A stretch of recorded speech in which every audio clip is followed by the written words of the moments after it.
بسم اللہ الرحمن الرحیم۔ محترم ناظرین السلام علیکم ورحمۃ اللہ۔ نوا فاؤنڈیشن کی جانب سے بہترین دینی تعلیم کا سلسلہ معصوم قوم face to face international online classes کے ذریعہ پوری دنیا میں جاری و ساری ہے۔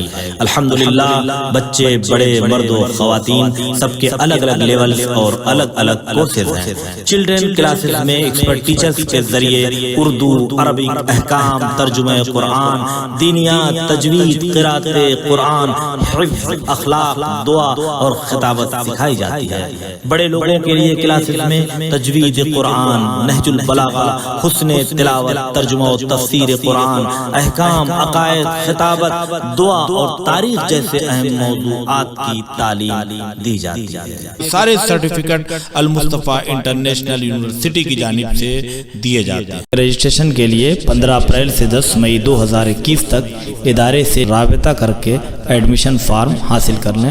انشاءاللہ ساری نیو کلاسز 15 مئی 2021 سے اسٹارٹ ہو رہی ہیں۔ اعوذ باللہ من الشیطان الرجیم، بسم اللہ الرحمن الرحیم۔ اللہم صلی علی محمد و آل محمد وعجل فرجہم۔ ناظرین اکرام السلام علیکم، میں ہوں آپ کا میزبان زرغام اعظمی اور آپ کا خیر مقدم ہے حوزہ معصوم قوم face to face online کی جانب سے منعقد کیے گئے نوا انٹرنیشنل کوئز کمپٹیشن میں آپ سب کا استقبال کرتے ہیں۔ اور آج پھر ہمارے ساتھ اسٹوڈیو میں موجود ہیں سرپرست نوا فاؤنڈیشن عالی جناب مولانا سید ذوالفقار حیدر صاحب قبلہ۔ لہذا جیسا کہ پچھلی گفتگو آپ کے ذہن عالیہ میں محفوظ ہوگی اور آج کا جو ہمارا ٹاپک ہے وہ امامت کے حوالے سے ہے، لہذا قبلہ کی بارگاہ میں چلتے ہیں سوالوں کا سفر لے کے۔ قبلہ السلام علیکم۔ چونکہ آج کا جو ہمارا سوال ہے وہ امامت کے موضوع پہ ہے، تو ہمارا سب سے پہلا سوال آپ سے یہ ہے کہ امامت کسے کہتے ہیں، اس کی تشریح ہو۔ اعوذ باللہ من الشیطان الرجیم، بسم اللہ الرحمن الرحیم، نحمدہ و نصلی علی رسولہ الکریم و آلہ الطیبین الطاہرین المعصومین۔ ناظرین کرام السلام علیکم۔ امامت کے موضوع پر گفتگو ہو رہی ہے، جیسا کہ آپ نے دریافت کیا ہے کہ امامت کا مفہوم کیا ہے، مطلب کیا ہے، امامت کہتے کس نے؟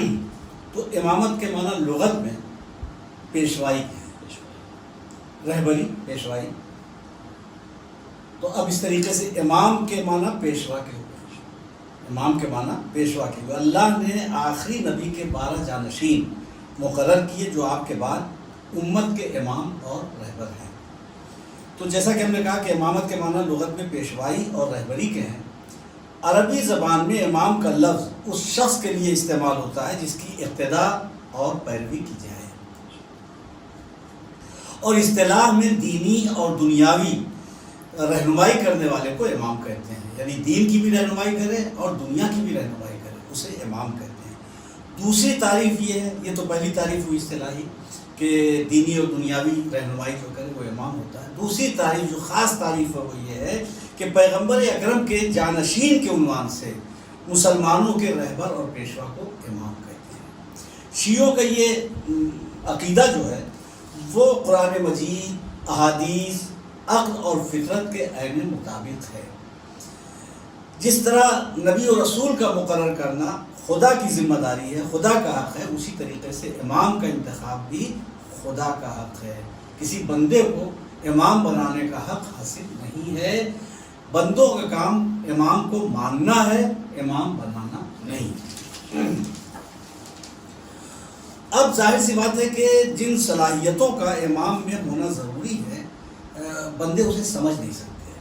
ہم ایک لیڈر کا انتخاب کرتے ہیں، ہم سے غلطی ہو جاتی ہے۔ ایک انجمن کا پریزیڈنٹ منتخب کرتے ہیں، سیکریٹری منتخب کرتے ہیں، اس میں ہم سے غلطی ہو جاتی ہے۔ پورے دین کی ہدایت کا انتظام کرنے کے لیے اگر ہم امام چنیں گے تو ہم تو اپنے جیسا چنیں گے۔ ہر شخص ایسے شخص کو امام بنانے کی کوشش کرے گا جو اس کے فائدے کے کام آئے۔ تو یہ حق جو ہے وہ صرف اور صرف پروردگار عالم کا ہے۔ انبیاء کے ذریعے جو الہی احکام اور پیغام بندوں تک آئے ہیں اس کی مکمل حفاظت کرنا یہ امام کا کام ہے۔ ظاہر ہے کہ اب وہاں سے لانا نہیں پیغام، اب امام کا کام ہے اس پیغام کو بندوں تک پہنچانا، بندوں کے درمیان نافذ کرنا اور گویا بندوں کو جنت کا مستحق بنانا، جنت تک پہنچا دینا۔ تو یہ ہے امام کا کام۔ اب ختم نبوت کے بعد دین و شریعت کی حفاظت کی ذمہ داری ایسے افراد کو دی جائے گی جو نبوت کا کام انجام دے سکے، جو رسالت کا کام انجام دے سکے، جو ان فرائض کو ادا کر سکے جو نبی اور رسول پیغام لائے ہیں، ان کو وہ بچا سکے، ان کی وہ حفاظت کر سکے۔ ذرا سی لفظش اگر امام سے ہوگی تو 1,24,000 انبیاء کی محنتیں رائگاں ہو جائیں گی۔ لہٰذا امام اگر آپ دیکھیں تو امام کے ذمے بہت بڑا کام ہے، 1,24,000 انبیاء کی محنتوں کو بچانا ہے۔ ہر لمحہ اس کا ہر قدم جو ہے، ہر قدم 1,24,000 انبیاء کی نبوتوں کی محنت سامنے ہے، اگر ذرا سی بھی لفظش ہوئی تو وہ محنت رائگاں ہو جائے گی۔ تو اب جنہیں پروردگار عالم نے ایسا علم دیا ہو جو شریعت کو سمجھیں، جو اللہ کے پیغام کو سمجھیں، ورنہ جو خود نہیں سمجھیں گے وہ دوسروں کو کیا سمجھائیں گے۔ تو دنیا میں آ کر کے علم جو حاصل کرتا ہے، آپ دیکھ لیجئے کہ انسان بہت کم ایسی چیزیں ہیں جن کا علم رکھتا ہے، بہت زیادہ وہ چیزیں ہیں جن کو وہ نہیں جانتا۔ تو جہالت کا دائرہ زیادہ وسیع ہے، علم کا دائرہ بہت کم ہے، بہت محدود کسی بھی شعبے میں۔ وہ تو بس جو اللہ جنہیں علم دے کر بھیجتا ہے وہی دعویٰ کر سکتے ہیں کہ سلونی قبل ان تفقدونی، اور نہیں تو دوسرے اگر دعویٰ کریں گے تو شرمندہ ہونا پڑے گا۔ تو پروردگار عالم نے انہیں ایسا علم دیا ہو کہ وہ خدا کے ہر پیغام کو، اس کی حقیقت کو، اس کی گہرائی کو سمجھیں، اور کہاں کس پیغام کو پیش کرنا ہے، کس طریقے سے وضاحت کرنی ہے، موقع و محل کو بھی سمجھتے ہوں۔ اور اگر خود نہیں سمجھیں گے تو ظاہر بندوں کو سمجھانا مشکل ہو جائے گا۔ اور شیطانی قوتیں چونکہ اس کے خلاف لگی ہوئی ہیں، شیطان روز ازل سے چلا ہے، اس کے جتنے بھی ماننے والے اور اس کے گمراہ کیے ہوئے بندے ہیں، وہ سب پورا ایک لشکر ہے جو مخالفت پہ آمادہ ہوں۔ تو امام کو اتنا ثابت قدم ہونا چاہیے، اتنا مضبوط ہونا چاہیے کہ وہ شیطانی قوتوں کا مقابلہ کر سکے، چاہے وہ انسانوں کی شکل میں شیطان ہو جو دین کے دشمن کی صورت میں سامنے آ رہے ہیں مقابلہ کرنے کے لیے، یا چاہے وہ اصل شیطان خود مقابلے میں آئے، تو دونوں کا مقابلہ کرنے کی طاقت اور ہمت رکھتا ہو۔ اور اس سے وہی جو تمام شرطیں نبوت کے سلسلے میں بیان کی گئی ہیں کہ وہ عالم ہو، شجاع ہو، دیانتدار ہو، امانت دار ہو، سچا ہو، حافظہ مضبوط ہو، ورنہ اگر حافظہ کمزور ہوگا تو کچھ بھول گیا، مثلا جیسے ہمارا مثلا حافظہ کمزور ہے تو کوئی بات ہوتی ہے کسی اور سے متعلق کہہ دیتے ہیں، تو ایسا ہو سکتا ہے اگر حافظہ کمزور ہوگا تو ادھر کی بات ادھر ہو جائے گی، ادھر کی بات ادھر ہو جائے گی، پورا دین مشکوک ہو جائے گا۔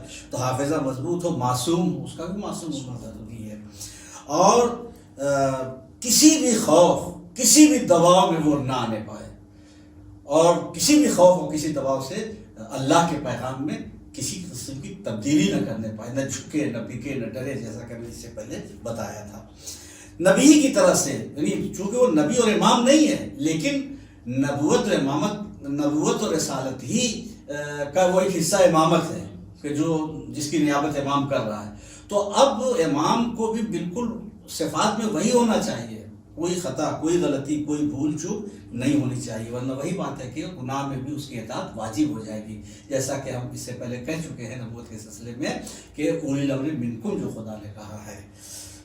تو اب جانشینی پیغمبر کے عنوان سے امام وہی ہوگا جو تمام امت میں سب سے افضل ہو، علم، شجاعت، حسب نسب کی بلندی کے ساتھ ساتھ معصوم ہو، اور اس کا انتخاب خدا نے کیا ہو، اور رہبر معصوم کی طرف سے اس کی امامت کا اعلان ہوا ہو۔ جیسے نبوت کا اعلان ایک نبی دوسرے نبی کی نبوت کا اعلان کرتا ہے، یا بعد والا نبی پہلے امام نبی کی تصدیق کرتا ہے، امامت میں بھی وہی ہوتا ہے کہ امام بھی اپنے، یعنی جیسے رسول نے علی کے متعلق پہلے تو پیغمبر اسلام صلی اللہ علیہ وسلم نے اپنے بعد کے 12 جانشینوں کو بتا دیا۔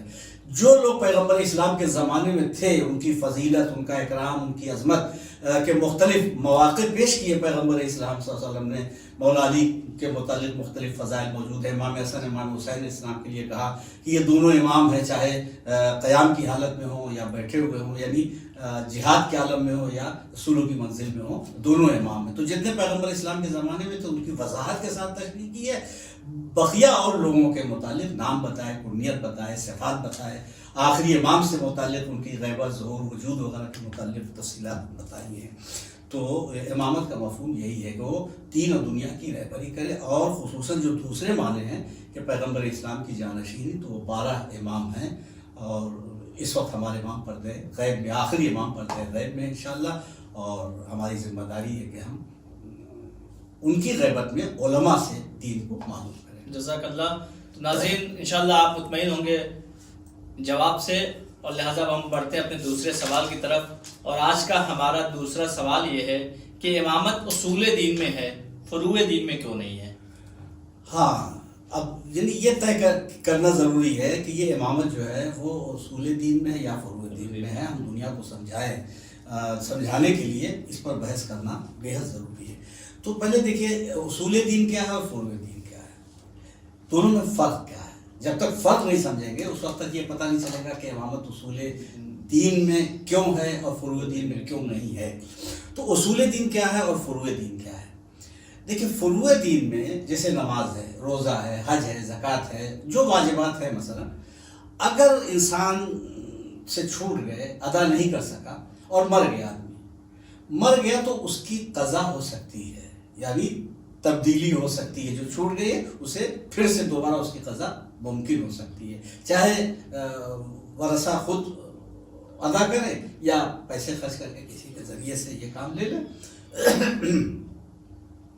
تو اب مان لیجئے کہ کسی شخص کا باپ مر گیا اور آپ کے پاس وہ آیا کہ صاحب آپ کا حوض معصومہ قوم میں بڑا کام انجام دے رہا اور بڑے روابط ہیں آپ کے علماء سے بھی اور عوام سے بھی اور مومنین سے بھی.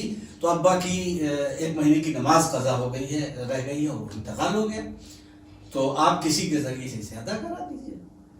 تو ظاہر سے آپ کے روابط ہے، تعلقات ہے کہ اسے آپ نے رابطہ کیا، دونوں سے ملاقات کرا دی، معاملہ طے ہوا اور کسی دوسرے آدمی نے ادا کر دیا اسے. روزہ چھوٹ گیا، روزہ ادا ہو گیا. حج واجب ہو گیا تھا، نہیں ادا کر سکے، وہ پورا ہو گیا. زکوٰۃ باقی، کوئی چیز باقی رہ گئی، واجب کچھ بھی چھوٹ گیا ہو، اس کی ادائیگی ممکن ہے. لیکن اگر کوئی، اب یہ ہے فروع دین. فروع دین کیا ہے کہ اگر آدمی مر جائے تو قضا ادا ہو سکتی ہے، قضا کے ادا ہونے کا امکان ہے، یعنی تبدیلی ہو جائے گی. لیکن ایک شخص مر گیا اور آپ کی خدمت میں آیا، کہا کہ سرکار ایسا ہے کہ ہم آپ کو 1 کروڑ روپے دے رہے ہیں. ابا جو ہے ہمارے وہ فرعون کو خدا مانتے تھے، آپ بدل دیجئے کہ وہ اصلی خدا کا ماننا ان کا قبول کیا جائے آخرت میں. تو 1 کروڑ نہیں، پوری دنیا آپ کے حوالے کر دیں، آپ نہیں بدل سکتے.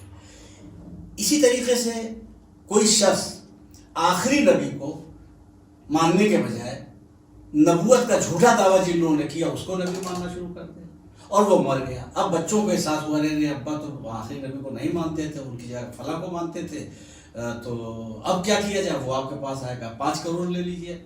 تو اب وہ آپ بک جائیں، مذہب کے خلاف کریں الگ بات ہے، لیکن وہ بدل نہیں سکتا، وہ قانون نظام بدل نہیں سکتا. تو اب اصول و فروع میں اگر زیادہ بحث میں جائیں گے تو وقت یہ ختم ہو جائے گا. فروع دین مرنے کے بعد تبدیلی کا امکان ہے، یعنی قضا ادا ہو سکتی ہے. اصول دین میں اگر چھوٹ گیا تو اب اسے پورا نہیں کیا جا سکتا. اب مسئلہ امامت کا ہے. تو امامت کے سلسلے میں نبی صلی اللہ علیہ وسلم کا ارشاد گرامی ہے کہ من ماتا ولم یعرف امامہ زمانے ہی ماتا میتتن جاہلیہ. جو شخص اپنے زمانے کے امام کو پہچانے بغیر، ان کی معرفت کے بغیر مر گیا، اس کی موت جاہلیت کی موت ہے. یہ بہت سی کتابوں میں یہ حدیث موجود ہے. مسند احمد ابن حنبل جلد 3 صفحہ 446. باقی ہمارے ہاں علامہ امینی کی الغدیر ہے، اس میں تمام حوالے انہوں نے نقل کیے ہیں اس سلسلے میں. تو اب اس کا مطلب ہے کہ جو شخص معرفت کے بغیر مر گیا اس کی موت کفر کی موت ہے. تو جو شخص مر گیا ہے، معرفت نہیں حاصل کی ہے، اس کا مطلب یہ ہے کہ وہ اللہ کو مانتا تھا، رسول کو مانتا تھا، نبوتوں پہ اس کا اعتماد تھا، قیامت کو مانتا تھا، سب کچھ تھا، نماز پڑھتا تھا، روزہ سب کرتا تھا، لیکن وقت کے امام کو نہیں پہچانا، صحیح امام کو نہیں پہچانا، مر گیا. کوشش ہی نہیں کی پہچاننے کی. بس اب وہ جس گھر میں پیدا ہوا، اس گھر میں جس کو مانا جا رہا تھا اس کو مان کر کے ختم ہو گیا. اب جب وہ مر گیا تو اب آپ کہیے کہ صاحب وہ ابا نے امام کو پہچانا نہیں تھا، اور جیسے آپ نے نماز پوری کر دی اور روزہ، یہ فریضہ بھی پورا کر دیجیے. تو آپ فریضہ پورا نہیں کر سکتے. تو یہ فریضے کا مرنے کے بعد تبدیل نہ ہونا اس بات کی دلیل ہے کہ امامت کا تعلق اصول دین میں ہے. ورنہ اگر یہ فروع دین میں ہوتا تو مرنے کے بعد جیسے ہر قضا ادا ہو جاتی ہے ویسے یہ قضا بھی ادا ہو جاتی، اس میں بھی ترمیم ہو جاتی، اس میں بھی تبدیل ہو جاتی. اور اسی لیے ایک خاص بات آپ کو بتائیں کہ آپ ذرا غور سے کتابوں کو پڑھیں تو قبر میں جو سوال ہوں گے وہ عقائد سے متعلق ہے۔ قبر میں یہ نہیں پوچھا جائے گا نماز کتنی پڑھی، روزہ کتنا رکھا، کیوں؟ یہ بھی اللہ کا لطف و کرم ہے۔ اللہ کا لطف و کرم کیا ہے کہ آپ نے مثلا ایک مدرسہ قائم کر دیا، یا آپ نے جو یہ مدرسہ قائم کیا ہے حوض معصومہ قوم، اس کے ذریعے سے جو تفسیر اور قرآن اور مسائل اور احکام لوگوں کو معلوم ہو رہے ہیں، اب ان کے ذریعے کسی اور کو معلوم ہو، تو اب یہ سلسلہ، یہ لہر جب تک آگے بڑھتی رہے گی، وہ کمیشن الہی آپ کے حصے میں جو انعام ہے، جو صلہ ہے، جو اجر ہے، وہ ملتا رہے گا۔ تو اگر کوئی شخص مر گیا ایسا نیک کام کر کے کہ جس کا سلسلہ جاری ہے، تو اگر حساب کتاب مکمل ہوتا، دفتر بند ہو جاتا، کھاتہ بند ہو جاتا، رجسٹر مکمل ہوتا، تو اب یہ کہاں لکھا جاتا؟ تو یہ اللہ کا کرم ہے کہ فروع دین کا رجسٹر جو ہے وہ کھلا ہوا ہے، تاکہ اس کی لہریں، اس کی جزا، اس کا اثر جب تک قائم رہے، وہ جزا ملتی رہے اور آخرت میں ملے۔ تو اصول دین کے متعلق جتنے سوال ہیں وہ قبر میں ہیں، فروع دین کے متعلق جو سوالات ہیں وہ محشر میں ہیں، قیامت میں ہے۔ امامت کا سوال اگر قبر میں ہے تو اصول دین میں ہے نا؟ تو قبر ہی میں جیسے ہر سوال ہوگا، خدا، رسول، کتاب، دین، قبلہ، اسی طریقے سے امامت کا سوال بھی قبر ہی میں ہے۔ تو پتہ چلا امامت اصول دین میں ہے۔ جزاک اللہ۔ تو ناظرین اب بڑھتے اپنے تیسرے سوال کی طرف، اور آج کا ہمارا تیسرا سوال یہ ہے کہ نبی کے 12 جانشین ہیں، اس کی دلیل کیا ہے؟ دیکھیے، ایک مسلمان کے لیے تو سب سے بڑی دلیل یہ ہے کہ جس رسول سے پورا دین حاصل کیا ہے، آپ نے اللہ کو دیکھا نہیں لیکن مانا، کیوں؟ رسول نے کہا۔ جنت نہیں دیکھی آپ نے، نماز پڑھ رہے، روزہ رکھ رہے، حج کرے، کیوں؟ رسول نے کہا ہے۔ تو جب رسول نے کہا ہے تو اسی بھروسے پر ہم سب کچھ کر رہے ہیں۔ حالانکہ آج دکانوں پہ چلے جائیے تو لکھا ہوا ہے کہ آج نقد کل ادھار، اور لکھا رہتا ہے ادھار محبت کی قینچی ہے۔ یہاں دین کا سارا معاملہ ادھار ہے، یعنی آج آپ نماز پڑھیے، روزہ رکھیے، حج کیجئے، آپ کو اجر کب ملے گا، جنت کب ملے گی؟ قیامت کے بعد، یعنی برزخ کی پوری زندگی گزارنی ہے، مرنے کے بعد قبر میں، برزخ میں، پھر جب قیامت آئے گی، حساب کتاب ہوگا، تب فیصلہ ہوگا کہ آپ کسی کا عمل جنت کے لائق تھا یا دوزخ کے لائق تھا۔ تو یہ سارا عمل جو ہم کر رہے ہیں نبی پہ بھروسہ کر کے، تو ہمارا پورا سرمایہ نبی پہ اعتبار ہے۔ اگر اعتبار کمزور پڑ جائے تو پھر پورے دین کی کوئی حیثیت نہیں ہے، اس لیے کہ انہی کے ذریعے سے ہم کو دین ملا ہے۔ تو جس نبی نے اللہ، جنت، کوثر، سلسبیل، پورا دین، دنیا، آخرت، محشر، قیامت بتایا، اسی نبی نے کہا کہ میرے بعد میرے 12 خلفاء یعنی 12 ائمہ ہوں گے، انہی نبی نے خبر دی ہے۔ اور نبی کوئی بھی خبر جو دیتے ہیں وہ اپنی طرف سے نہیں دیتے کہ وہ داماد ہیں اس لیے کہہ دیا اور بیٹی ہیں اس لیے کہہ دیا، نواز نہیں۔ نبی جو کچھ کہتے ہیں قرآن کہہ رہا ہے کہ یہ جو کچھ بھی کہتے ہیں وحی الہی سے کہتے ہیں۔ تو جب انہوں نے اعلان کیا کہ میرے بعد 12 امام ہوں گے تو یہ وحی الہی سے کہا، یہ خدا کا حکم ہے۔ تو نبی نے فرمایا کہ میرے بعد میرے 12 جانشین، 12 خلفاء، 12 ائمہ ہوں گے، اور یہ بھی فرمایا کہ جب تک یہ عدد پورا نہیں ہوگا قیامت نہیں آئے گی، چاہے وہ کچھ بھی ہو، قیامت سے پہلے یہ عدد پورا ہوگا۔ اور یہ بھی ایک بڑا معجزہ کہ رسول نے جو 12 کہا تو بہت سے لوگوں نے انتخاب کیا، اور فہرستیں لوگوں کے پاس ہیں، الگ الگ مسلک ہے، الگ الگ عقیدہ ہے، مگر کسی کے عقیدے میں بھی جو بنائی ہوئی فہرست ہے، جو بندوں کی انتخاب کی ہوئی ہے، اس میں کوئی عدد 12 نہیں ہو سکا۔ ایک طبقہ ہے جو 4 یاری کہلایا، امام حسن علیہ السلام کی حکومت کے کچھ دن کو شامل کر لیا تو وہ 5 کہلایا، اسے خلافت راشدہ کا نام دیا، تو وہ 4-5 پہ رہ گئے۔ بنی امیہ اس کے بعد آتے ہیں، بنی امیہ کی تعداد جو خلفاء کی تعداد ہے ان کی بھی 12 نہیں ہے۔ بنی عباس اس کے بعد آتے ہیں، ان کے خلفاء کی تعداد بھی 12 نہیں، تو یا تو 12 سے کسی کے کم ہوئے ہیں یا 12 سے زیادہ ہوئے ہیں، 12 کسی کا نہیں ہے۔ اب ہوا کیا ہے کہ آپ ذرا دیکھیں تو اچھا، اب سب سے بڑی چیز یہ تھی کہ کسی بھی صورت سے، یہ اتنی مشہور حدیث تھی رسول کی کہ ضمیر خریدے گئے، راوی خریدے گئے، مگر اس حدیث کو بدلنے کی ہمت کسی میں نہیں ہو سکی کہ میرے بعد میرے 12 جانشین، اس میں تبدیلی کی گئی، وہ اطراعات کا لفظ، یا کچھ لوگوں نے کہا کہ اس کے بعد نبی نے کیا کہا ہم نے سنا نہیں، مگر یہ 12 ہوں گے اس کے سب قائل ہیں۔ اب نتیجہ کیا ہے کہ کسی کے مثلا بنی امیہ کے 14 ہو گئے، بنی عباس کے تقریباً 37 ہو گئے، تو اب 12 نہ ادھر ہوئے نہ ادھر ہوئے، لیکن یہ 12 ہیں۔ تو گھٹا بڑھا نہیں سکتے، حدیث میں تعریف نہیں کر پائے۔ اب کیا کیا انہوں نے کہ کچھ لوگوں نے کچھ جو خلفائے راشدہ، خلافت راشدہ جسے کہتے ہیں، کچھ ان میں سے لیے، اور اس کے بعد بنی امیہ نے بنی امیہ والوں کو شامل کر لیا، بنی عباس نے بنی عباس والوں کو شامل کر کے 12 کی تعداد پوری کی، اور یہ نہیں بتایا کہ جن کو چھوڑا وہ کیوں چھوڑا، اور جن کو رکھا 12 میں وہ کیوں رکھا، جو انہیں کچھ ذرا سا اچھے نظر آئے تو چن چن کر کے، لیکن سب نے ایک پہ اتفاق نہیں کیا، کسی نے کسی کو 12 کہا، کسی نے کسی کو 12 کہا، کسی نے کسی کو 12 کہا۔ اب ایک بات یہ دیکھیے کہ یہ شان اعجاز ہے کہ کسی کی فہرست میں یہ تعداد 12 نہیں مکمل ہو سکی، اور تاریخ اسلام میں حالانکہ انہوں نے کھینچتان کر کے مطلب وہ جو ہجوم ہے، بھیڑ ہے خلفاء کی، اس بھیڑ میں سے چھانٹا، جیسے آپ بکرا وغیرہ خریدنے جاتے ہیں قربانی کا تو بہت سے بکرے ہوتے ہیں، اس میں یہ لے لیں یہ لے لیں جیسے آپ کو لینا، تو ویسے ہی اس میں منتخب کیے گئے۔ اب جو منتخب کیے گئے تو 12 کا انتخاب کیا، لیکن فرض کیا ہے، ہماری قوم کے، ہمارے مسلک کے کسی بھی بچے کو، باشعور بچے کو شانہ ہلا کے جگائیے، جو سو رہا ہو، گہری نیند سو رہا ہو، اسے جگائیے اور اسے پوچھیے امام کتنے، وہ کہے گا 12۔ اور جن ماؤں نے سکھایا ان بچوں سے پوچھیے کہ نام کیا ہے، تو پہلے امام، دوسرے امام، تیسرے امام، 12 امام فوراً بتا لے جائے گا۔ بقیہ پورے اسلام کے کسی بھی مسلک پہ آپ چلے جائیے، بڑے سے بڑے پڑھے لکھے سے شانہ ہلا کے جاگتے ہوئے کہیے کہ وہ 12 امام کون ہیں جو رسول کے ہیں، تو اس لیے وہ نہیں بتا سکے گا کہ اس پہ اتفاق ہی نہیں کہ وہ 12 کون ہیں۔ بنی امیہ والے الگ ہیں، بنی عباس والے الگ ہیں، بنی عباس میں بھی کسی نے کچھ کہا، کسی نے کچھ کہا، تو یہ اختلاف پایا جاتا ہے۔ تو اب نبی صلی اللہ علیہ وسلم نے فرمایا کہ میرے بعد 12 ہوں گے، اور نام بنام بتایا۔ ایک کتاب ہے جس کا نام ینابیع المودت ہے، اس میں بڑی تفصیل سے ہے، جس میں کنیت ہے، القاب ہے، وردیت ہے، کچھ صفات بھی پیغمبر اسلام نے بیان کیے ہیں۔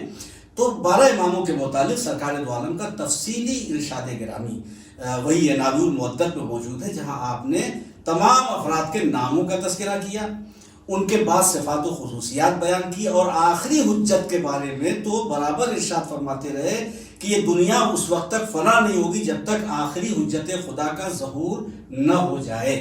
جس کا نام میرا نام ہوگا، اس کی کنیت میری کنیت ہوگی۔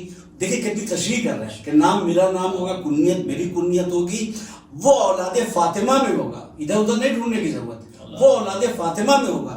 اب اولاد فاطمہ میں بھی دیکھیے بیان کر رہے ہیں کہ وہ اولاد فاطمہ میں ہوگا، پھر اولاد حسین میں ہوگا، اولاد حسین میں ہوگا، اور یہی نہیں، اولاد حسین میں ترتیب کے اعتبار سے نواں ہوگا۔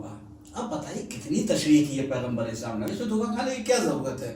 لیکن ایک عجیب بات ہے کہ نبی نے جن کے متعلق اتنی تفصیل سے بتایا، مسلمانوں کے ہاں اس نام کا کوئی تذکرہ نہیں۔ جو نام حکومت کی پیداوار ہے، اقتدار کی پیداوار ہے، انہی ناموں پہ توجہ دی گئی ہے۔ لیکن بس ہمارے لیے یہ کافی ہے کہ رسول نے اعلان فرمایا، ان کا نام بتایا، اور انہی نبی پہ بھروسہ کر کے پورے دین کو مانا، لہذا ہم انہی کو مان رہے ہیں جنہیں نبی نے بتایا، وہ 12 ہیں۔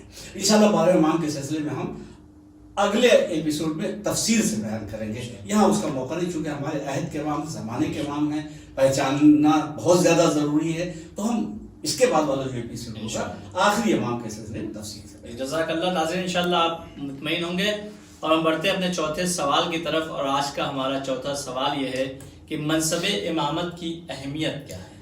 دیکھیے منصب امامت، جیسا کہ ہم نے کہا کہ حضرت ابراہیم علیہ السلام نبی ہوئے، رسالت کا منصب ملا، لیکن انہوں نے یہ نہیں کہا کہ پروردگار میری ذریت میں بھی ہے منصب ملے۔ تو اس کا مطلب یہ ہے کہ امامت ایسا جلیل القدر منصب ہے کہ دل میں یہ خواہش پیدا ہوئی ابراہیم کے کہ یہ میری ذریت میں منتقل ہو۔ تو اللہ نے کہا لا ینال عہد الظالمین، رہے گا تمہاری ذریت میں، لیکن کسی ظالم تک یہ عہدہ نہیں پہنچے گا۔ تو اگر کوئی شخص اپنے امام ہونے کا دعویٰ کر رہا ہے تو وہ تمام سب ہمارے پاس ہے جو رسول نے معیار بتایا ہے۔ یہاں یہ بھی دیکھا جائے گا کہ اس نے پوری زندگی میں کوئی ظلم تو نہیں کیا۔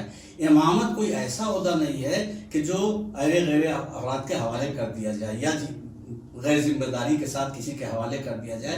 ایک امام صاحب تھے جو نماز پڑھاتے تھے، امام صاحب تھے، تو وہ ایک بستی بستی گھوما کرتے تھے دین کی تبلیغ کے سلسلے میں۔ تو ایک بڑی بستی میں پہنچے اور انہیں بڑی حیرت ہوئی کہ پوری بستی میں ایک بھی نہیں ایسا نہیں کہ جو وضو اور نماز جانتا۔ تو ظاہر امام صاحب تھے، ان کو بڑی تکلیف ہوئی، اور اسلام کی تبلیغ کا بہت بڑا ان میں ایک جذبہ بھی تھا۔ تو ان کا بڑے افسوس کی بات ہے کہ تم لوگوں کو وضو نہیں معلوم، نماز نہیں معلوم، مسلمان اپنے آپ کو کہلاتے ہو۔ اچھا یہاں کوئی تالاب وغیرہ ہے؟ تو انہوں نے بتایا صاحب بہت بڑا تالاب ہے. کہا چلو سب لوگ. اب پوری بستی کے ساتھ کے لوگ مولانا کے ساتھ امام صاحب کے ساتھ تالاب کے کنارے، سب کو تالاب کے کنارے بٹھا دیا. اب ظاہر ہے سب ظاہر بالکل جاہل تھا سب. کہا دیکھو جو ہم کہیں وہ کہنا اور جو ہم کریں وہ کرنا، اسے وضو کہتے ہیں، کہیں گے اس کے بعد نماز ہوگی. اب مولوی صاحب جو کہتے گئے وہ سب بستی والے کہتے گئے جیسی نیت وغیرہ کی، اور جو کرتے گئے وہ سب کرتے رہے. آخر میں امام صاحب کا پیر پھسل گیا اور وہ تالاب میں چلے گئے. تو لوگوں نے کہا کہ مولانا صاحب نے کہا تھا امام صاحب نے کہ جو ہم کہیں وہ کہنا، جو ہم کریں وہ کرنا. تو وہ سمجھے کہ یہ بھی وضو کا حصہ ہے. وہ سب کے سب تالاب میں کود گئے. اب وہ کہے ارے مردود ہو، تو یہ سب بھی کہے ارے مردود ہو، کہے ارے کم وقت ہو، تو سب کہے ارے کم وقت ہو. بہت دیر کے بعد یہ پتا چلا کہ یہ کرنا اور کہنا وضو کا حصہ نہیں ہے، یہ ایکسیڈنٹ ہے، یہ حادثہ ہے. تو ایک سوال یہاں پورا جواب ہے، اہمیت کا اندازہ لگائیں کہ کسی ایسی کو امام کیوں بنائیں جو پھسل جائے، جس کے پیر میں لغزش آ جائے. امام ایسا ہونا چاہیے کہ اس کے پیر میں لغزش کا سوال نہیں، گرتا ہوا آدمی امام کو پکارے تو اس گرتے ہوئے انسان کو سنبھال لے. تو امام کی اہمیت یہ ہے، نبی کا وہ نائب ہے، وزیر ہے، جانشین ہے، اسے دین کی ذمہ داریاں ادا کرنی ہے. اس لیے امام کی اہمیت یہ کہ اللہ نے اپنا خلیفہ جیسے نبی کو بنایا ہے، رسول کو بنایا ہے. کہا نا کہ وہ اطیع اللہ و اطیع الرسول و اولی الامر منکم. تو یہ اولی الامر جو کہ یہ امام ہے، ہر حاکم نہیں ہے. ورنہ حاکم تو 2 رکعت کے بجائے 4 رکعت پڑھا جاتا ہے، جمعہ کی نماز بدھ کو پڑھا دیتا ہے، شراب پی کے نماز پڑھاتا ہے. تو ہر حاکم ایک جیسا تھوڑی ہے. آپ حاکموں کی تاریخ اٹھا کے دیکھیں، اولی الامر جس کی اطاعت رسول کی اطاعت ہی کی طرح ضروری ہے. تو آپ دیکھیے کہ امامت کی اہمیت یہ ہے کہ پروردگار عالم نے یہ ذمہ داری ہر ایک کے سپرد نہیں کی ہے، بلکہ اگر آپ ایک طرح سے دیکھیں تو نبی اور امام سے زیادہ اہم ذمہ داری امام کی ہے، نبی اور رسول سے زیادہ اہم ذمہ داری امام کی ہے. اب ذرا سی تھوڑی سی ہم، حالانکہ وقت کافی ہو چکا ہے، لیکن نبوت اور رسالت کا منصب آخری نبی کی ذات پہ تمام ہو گیا. اب امامت کا منصب باقی رہ گیا تھا، یہ باقی رکھا گیا ہے. اور یہ ہمارے 12 امام جو ہیں وہ آخری نبی کے جانشین ہیں، اور آخری امام ہمارے پردہ غیب میں ہیں. جیسا کہ ہم نے کہا کہ اگلے ایپیسوڈ میں انشاءاللہ آخری امام کے متعلق تفصیل بیان کریں گے. تو ان اماموں کی زندگی آپ دیکھ لیں، ان کا کردار آپ دیکھ لیں، تو جب کردار آپ سمجھیں گے تو خود ہی اندازہ ہو جائے گا کہ امامت ایسا منصب ہے کہ جو ایسے انسانوں کے حوالے کیا جاتا ہے، جو قاتل سے پوچھتا ہے کہ میرا جرم بتاؤ، میری خطا بتاؤ. تو یہ ہے امامت کی اہمیت. جزاک اللہ. ناظرین، ہمارا 5واں اور آخری سوال اس سلسلے کا یہ ہے کہ ایک عام سا سوال ہے قبلہ آپ سے کہ مسلمانوں کی طرف سے یہ ہوتا ہے عام سا سوال کہ حضرت علی کو رسول اسلام کا خلیفہ بلا فصل کیوں مانے؟ جی خلیفہ بلا فصل کیوں مانے؟ دیکھیں سوال یہ پیدا ہوتا ہے، یہ سوال بظاہر دیکھنے بہت اچھا ہے. کیا ہے؟ حضرت علی کو رسول کا خلیفہ بلا فصل کیوں مانے؟ تو اس سوال کا جواب میرے لیے یہ ہے کہ میں خود اس پہ سوال کرنا چاہتا ہوں کہ رسول کا خلیفہ بلا فصل علی کو کیوں نہ مانے. یہ جو سوال ہے کیوں مانے، میں کہتا ہوں کیوں نہ مانے. میرے سامنے علی سے افضل کوئی لا کے پیش کر دیجئے، علی سے بہتر لا کے پیش کر دیجئے، جس کے لیے رسول نے کہا ہو کہ میرے بعد یہ میرے جانشین ہوں گے، میرے وزیر ہوں گے، میرے خلیفہ ہوں گے، جن کے متعلق قرآنی آیتیں نازل ہوئی ہوں، جن کے عمل کا قصیدہ قرآن مجید نے پڑھا ہو، جن کے لیے پیغمبر اسلام صلی اللہ علیہ وسلم کی بے شمار حدیثیں موجود ہوں، قرآن مجید کی بے شمار آیتیں موجود ہوں. کوئی امتیاز علی کے مقابلے میں کسی کو حاصل ہو؟ ہے کوئی جو خانہ کعبہ میں پیدا ہو؟ ہے کوئی جو 3 دن کے عمر کلہ احدر کو 2 ٹکڑے کر دے؟